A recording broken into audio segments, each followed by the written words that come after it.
news in the hip-hop community. The rapper known as Young Thug has just gotten caught up in a RICO case, and it's fairly new. As you can see, most of the articles have been posted in the last 30 minutes to an hour.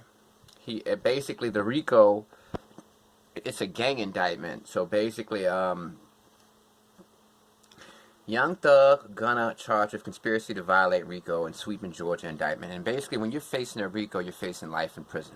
I'm gonna explain to you what RICO really means, and then after I read the article. Rapper Young Thug was arrested Monday after being named in a 56-count indictment on charges of conspiracy to violate Georgia's RICO Act, racketeering in corrupt organization act, and street gang charges, according to jail records. Young Thug, 30, real name Jeffrey Lamar Williams, was one of 28 defendants named in the indictment, along with fellow rapper Gunna, 28, real name Sergio. Both are charged with conspiracy to violate the Racketeer Influence and Corrupt Organizations Act.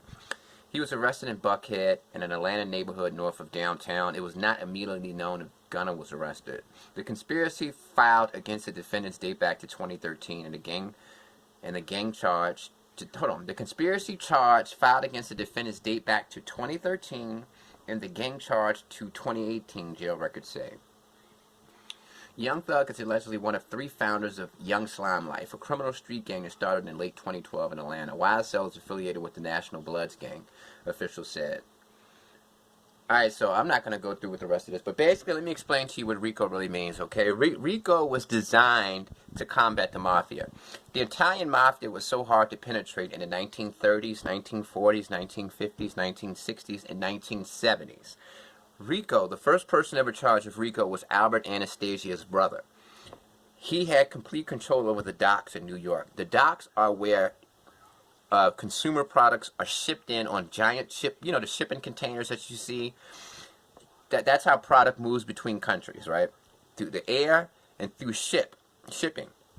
And Albert Anastasia's brother had complete control over the New York docks, meaning he had control over the labor unions. So if you can have control over labor unions, you can organize the workers, and you can organize strikes and things of that nature. So you can charge for peace. You can say, hey, if you don't give me this much money, everybody's going to go on strike, and you're not going to have anybody on those docks. So that's how you have complete control over the docks. They got him in a RICO. First time was in like 1970-something, late 70s. Okay. Police didn't know how to use the RICO until the 80s. Rudolph Giuliani was the first person who actually used the RICO effectively. Rudy Giuliani actually got the guy who invented the RICO Act to go around to host a class to his agents so that they can learn how to use it. The guy who created the RICO Act went around and he gave lectures and classes to detectives so that they can know how to actually use the RICO, because it was difficult for these people to use it. RICO was invented in 1970. First time it was used is like 1978, 79. First time it was used effectively was 1985. So it took 15 years for police officers to learn how to use RICO effectively, well, detectives and federal lawyers. That's why Giuliani is famous, because he's the first one to use the RICO. And he took down the entire leadership of the New York crime family, Italian mafia. He took down every single head and gave them life in prison.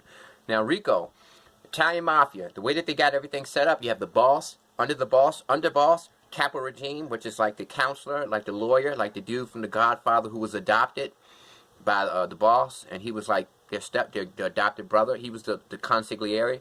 So you got them 3, they're in a leadership position. Consigliere gives advice to the boss. He goes to the foot soldiers, figure out what they're thinking, reports to the boss, hey, the foot soldiers want more money, they're tired of this, tired of that, right? And he gives advice. He's not really a lawyer for legal things, he gives advice. So there's a lot of structure. Each crew has a captain in the mafia.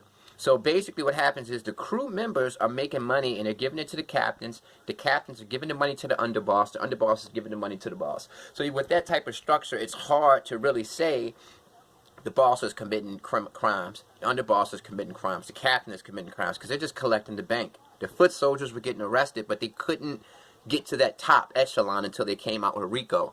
RICO means that if you're benefiting from any type of crime, even if you're not actually committing the crimes, you're just as guilty. And the worst thing about RICO is feds have 7 years to prove that you're part of the conspiracy. So let's say the RICO started in 2011. 7 years has gone by. Now it's 2018. they can charge you as long as it's in that 7-year period. So they can investigate you, start the investigation in 2011, finish it in 2018. As long as they don't go beyond 7 years, they can still convict you for those, if 7 years goes by, you're no longer attached to that conspiracy, to that RICO. So if you've been living clean and you haven't been committing crimes for 7 years with your clique or your crew, you're no longer attached to that RICO. That's what makes the RICO so deadly. They have that 7-year gap where they can just take their time, build evidence, take pictures, get snitches and stuff like that. So that's what makes RICO deadly.